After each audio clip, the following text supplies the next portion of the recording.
বিশেষ বিশেষ খবর। হরিয়ানা বিধানসভা নির্বাচনে ৬৭% ভোট পড়েছে। জম্মু কাশ্মীর ও হরিয়ানা বিধানসভার ভোট গণনা আগামী মঙ্গলবার। মুম্বাইয়ের চেম্বুরে আজ অগ্নিদগ্ধ হয়ে এক পরিবারের 7 জনের মৃত্যু হয়েছে। মালদ্বীপের রাষ্ট্রপতি ডক্টর মোহাম্মদ মুইজ্জু আজ 5 দিনের রাষ্ট্রীয় সফরে নতুন দিল্লি আসছেন। লেবাননে ইসরায়েলি বিমান হানায় কমপক্ষে 20 জন নিহত। টি-20 আন্তর্জাতিক ক্রিকেটে ভারত আজ বাংলাদেশের মুখোমুখি। অন্যদিকে মহিলাদের টি-20 বিশ্বকাপে ভারত আজ খেলবে পাকিস্তানের বিরুদ্ধে। আসছি বিস্তারিত খবরে।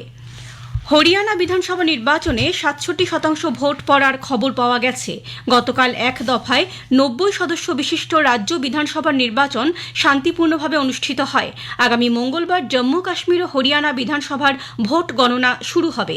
এদিকে জম্মু কাশ্মীরের ভোট গণনার জন্য একটি ত্রিস্তরীয় নিরাপত্তা ব্যবস্থা গড়ে তোলা হয়েছে। আগেই জানানো হয়েছে, জম্মু কাশ্মীরে 18 সেপ্টেম্বর, 25 সেপ্টেম্বর এবং 1 অক্টোবর 3 দফায় ভোট গ্রহণ হয়েছে। প্রায় 64% ভোট পড়েছে। 2019-এ সংবিধানের 370 ধারা বিলোপের পর এই প্রথম জম্মু কাশ্মীর বিধানসভায় 90টি আসনের জন্য ভোট গ্রহণ হয়েছে। ভারতীয় বিমান বাহিনীর 92তম প্রতিষ্ঠাবার্ষিকী উপলক্ষে আজ চেন্নাইয়ে এক বিমান প্রদর্শনীর আয়োজন করা হয়েছে। এই এয়ার শোতে 72টি জঙ্গি বিমান ও হেলিকপ্টার বিভিন্ন কলাকৌশল প্রদর্শন করে। ভারতীয় বিমান বাহিনীর চেতক, রাফেল, ডাকোটা, হভার্ড, মিগ বিমানগুলি এই প্রদর্শনীতে বিভিন্ন ধরনের রণকৌশল প্রদর্শন করে।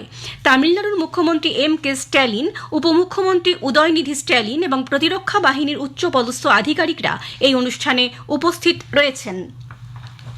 কেন্দ্রীয় বন্দর, জাহাজ এবং জলপথ দপ্তরের মন্ত্রী সর্বানন্দ সোনোয়াল আজ দেশের সমৃদ্ধ সামুদ্রিক ও নৌবাণিজ্যের ঐতিহ্যকে তুলে ধরতে প্রত্নতাত্ত্বিক ও ঐতিহাসিকদের সঙ্গে এক বৈঠকে মিলিত হন। এই বৈঠকে ভারতের প্রাচীন নৌবাণিজ্যের ইতিহাস সংরক্ষণের জন্য বিভিন্ন দপ্তরের মধ্যে সমন্বয়ের আহ্বান জানানো হয়। এছাড়া আগামী ডিসেম্বরে ভারতের নৌবাণিজ্যের ঐতিহ্য নিয়ে একটি আন্তর্জাতিক সম্মেলনের প্রস্তুতি নিয়েও আলোচনা হয়। ইন্ডিয়ান ম্যারিটাইল হেরিটেজ কনক্লেভ 2024 নামে এই সম্মেলনে দেশ ও বিদেশের বিশেষজ্ঞ ও গবেষকরা 10,000 বছরের প্রাচীন ভারতীয় নৌবাণিজ্যের ঐতিহ্য নিয়ে মতবিনিময় করবেন। মুম্বাইয়ের চেম্বুর এলাকায় আজ ভোরে আগুনে পুড়ে এক পরিবারের 7 জনের মৃত্যু হয়েছে। দোতলা একটি বাড়ির একতলায় শর্ট সার্কিটের ফলে আগুন লাগলে এই দুর্ঘটনা ঘটে। মৃতদের মধ্যে 3টি শিশুও রয়েছে। গুরুতর অগ্নিদগ্ধ অবস্থায় হাসপাতালে নিয়ে যাওয়া হলে চিকিৎসকরা মৃত ঘোষণা করেন। ঘটনার তদন্ত শুরু হয়েছে। বহুমুখী উন্নয়ন ব্যাংক এমডিইগুলিকে শক্তিশালী করার লক্ষ্যে জি-20-র স্বাধীন বিশেষজ্ঞ গোষ্ঠীর দেওয়া 30টি সুপারিশের মধ্যে থেকে 27টি গ্রহণ করায় অর্থমন্ত্রী নির্মলা সীতারামন বিশ্বব্যাংকের প্রশংসা করেছেন।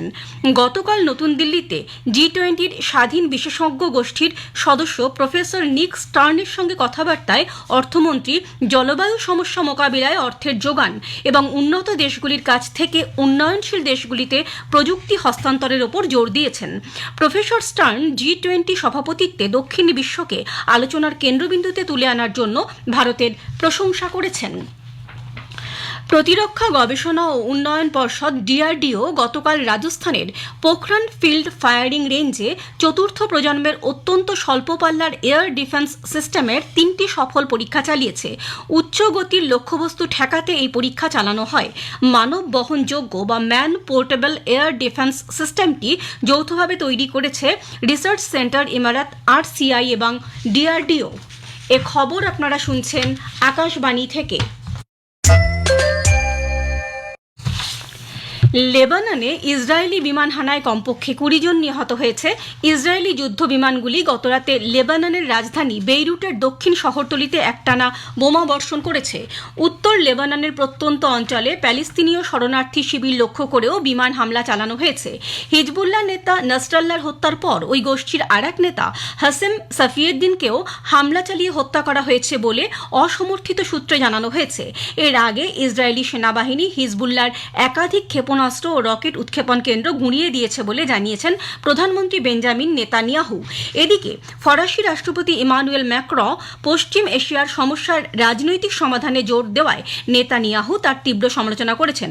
ম্যাক্রঁ ইসরায়েলকে অস্ত্রশস্ত্র সরবরাহ করা অবিলম্বে বন্ধ করার আহ্বান জানিয়েছেন। অন্যদিকে লেবানন ও গাজা ভূখণ্ডে ইসরায়েলি হামলার বিরুদ্ধে গতকাল লন্ডন, প্যারিস, ম্যানিলা, কেপটাউন এবং নিউ ইয়র্কে হাজার হাজার মানুষ রাস্তায় নেমে বিক্ষোভ প্রদর্শন করেছে। মালদ্বীপের রাষ্ট্রপতি ডক্টর মোহাম্মদ মুইজ্জু আজ 5 দিনের রাষ্ট্রীয় সফরে নতুন দিল্লি এসে পৌঁছবেন। তার এই সফরকালে মালদ্বীপের রাষ্ট্রপতি ভারতের রাষ্ট্রপতি দ্রৌপদী মুর্মুর সঙ্গে সাক্ষাৎ করবেন।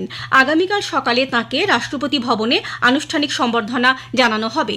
এছাড়াও তিনি আগামীকাল প্রধানমন্ত্রী নরেন্দ্র মোদীর সঙ্গে বিভিন্ন দ্বিপাক্ষিক এবং আঞ্চলিক ও আন্তর্জাতিক ইস্যু নিয়ে মতবিনিময় করবেন।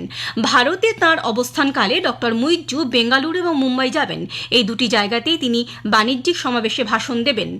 আজ বিদেশমন্ত্রী এস জয়শঙ্কর তাঁর সঙ্গে সাক্ষাৎ করবেন। জাতীয় তদন্তকারী সংস্থা এনআইএ গতকাল জম্মু কাশ্মীর, উত্তরপ্রদেশ, অসম, মহারাষ্ট্র এবং দিল্লি সহ মোট 26টি জায়গায় তল্লাশি অভিযান চালায়।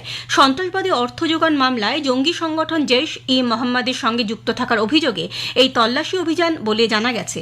তল্লাশিতে এনআইএর পক্ষ থেকে বেশ কিছু বেআইনি নথি, ইলেকট্রনিক ডিভাইস, প্রচারপত্র এবং ম্যাগাজিন বাজেয়াপ্ত করা হয়েছে। জঙ্গি ভাবধারার প্রচার এবং চরমপন্থায় উৎসাহিত করার অভিযোগ রয়েছে সন্দেহভাজনদের বিরুদ্ধে। আজ বিশ্ব সেরিব্রাল পলসি দিবস। সেরিব্রাল পলসি সম্পর্কে বিশ্বব্যাপী সচেতনতা বৃদ্ধি এবং অন্তর্ভুক্তিমূলক সমাজ বিষয়ে প্রচারের জন্য প্রতি বছর এই দিনটি পালিত হয়। এই দিবস উপলক্ষে ডিপার্টমেন্ট অফ এম্পাওয়ারমেন্ট উইথ ডিসেবিলিটিজ এর আওতায় বিভিন্ন জাতীয় প্রতিষ্ঠান ও আঞ্চলিক কেন্দ্রগুলির উদ্যোগে সেরিব্রাল পলসি সম্পর্কে সচেতনতা বৃদ্ধি এবং এ রোগে আক্রান্তদের ক্ষমতায়নের জন্য দেশব্যাপী বিভিন্ন কর্মসূচির আয়োজন করা হয়। ভারতের আবহাওয়া দপ্তর আইএমডি জানিয়েছে, উত্তর পূর্বাঞ্চল এবং দক্ষিণ উপকূলীয় অঞ্চলে আজ হালকা থেকে মাঝারি বৃষ্টি হতে পারে। অরুণাচল প্রদেশ, অসম, মেঘালয় ও তামিলনাড়ু, পুদুচেরি, কেরালায় আগামী 2-3 দিন বিক্ষিপ্ত বৃষ্টির পূর্বাভাস দেওয়া হয়েছে। বজ্র বিদ্যুৎ সহ বৃষ্টি হতে পারে পশ্চিমবঙ্গ, সিকিম, বিহার, ঝাড়খণ্ডে। টি-20 আন্তর্জাতিক ক্রিকেটের 3 ম্যাচের সিরিজের প্রথম খেলায় ভারত আজ বাংলাদেশের মুখোমুখি হবে। গোয়ালিয়রে খেলা শুরু হবে সন্ধে 7টায়। ভারতের শুভমান গিল, ঋষভ পন্থ, যশস্বী জয়সওয়াল, মোহাম্মদ সিরাজ এবং অক্ষর প্যাটেলকে আজকের ম্যাচে বিশ্রাম দেওয়া হয়েছে। এদিকে দুবাইয়ে অনুষ্ঠিত মহিলাদের টি-20 বিশ্বকাপে ভারত আজ পাকিস্তানের বিরুদ্ধে খেলবে। প্রতিযোগিতার প্রথম ম্যাচে ভারত নিউজিল্যান্ডের কাছে পরাজিত হয়। ভারতীয় সময় বিকেল 3:30টায় এই খেলা শুরু হবে। শেষ করার আগে খবরের বিশেষ কিছু অংশ আরও একবার। হরিয়ানা বিধানসভা নির্বাচনে 67% ভোট পড়েছে। জম্মু কাশ্মীর ও হরিয়ানা বিধানসভার ভোট গণনা আগামী মঙ্গলবার। মুম্বাইয়ের চেম্বুরে আজ অগ্নিদগ্ধ হয়ে এক পরিবারের 7 জনের মৃত্যু হয়েছে। মালদ্বীপের রাষ্ট্রপতি ডক্টর মোহাম্মদ মুইজ্জু আজ 5 দিনের রাষ্ট্রীয় সফরে নতুন দিল্লি আসছেন। লেবাননে ইসরায়েলি বিমান হানায় কমপক্ষে 20 জন নিহত। টি-20 আন্তর্জাতিক ক্রিকেটে ভারত আজ বাংলাদেশের মুখোমুখি। অন্যদিকে মহিলাদের টি-20 বিশ্বকাপে ভারত আজ খেলবে পাকিস্তানের বিরুদ্ধে। খবর শেষ হলো।